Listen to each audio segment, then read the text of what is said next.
RHONJ star Teresa Giudice's husband Louis RHONJ is in hot water once again for harassment and abuse. It seems his past always comes back to haunt him in this case. However, a familiar name from the reunion is coming along with him for the ride. So what exactly is going on? Read on for more details. Since Teresa Giudice fell in love with Louis RHONJ, it has not been smooth sailing. Though she was in her lee bubble, her friends and family saw some red flag. He did not get along with her brother, Joe Gorga, who was already on thin ice. Eventually Teresa chose LS family over her own and her brother and seemed to ignore his fiery temper. He also had somewhat of a strange past, being fired from jobs and run-ins with exes.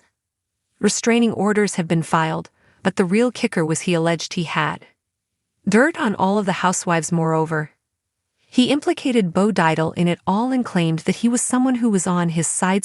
Beau denied any affiliation and said this: "We were never hired by Louis Rules to conduct investigations on any of the Real Housewives of New Jersey." He told Andy Cohen that he had nothing to do with this situation, but that may not be true. According to page 6, Louis and Beau have been submitted for apparently computer hacking, so they could harass and abuse the victim.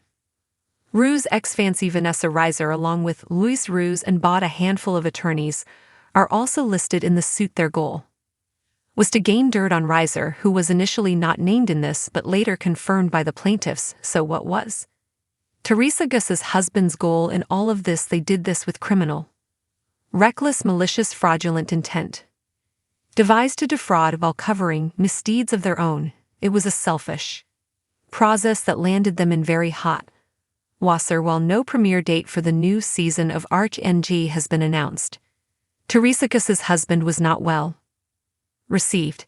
He was apparently booed at a charity softball game. Now there is more to the suit, which stated they took files, both private and professional, en masse from those computers illegally accessed by the crew, which includes Louis Rules Bottle, and the bevy of lawyers allegedly violated the following acts: the Federal Wiretap Act, the Computer Fraud and Abuse Act, and the New Jersey Wiretapping and Electronic Surveillance Control Act. It will be interessant to see if this comes up at the forthcoming reunion. Are you shocked? Dale is implicated after denying his involvement for so long. Will Teresa deny this as she normally does? Let us know in the comments below.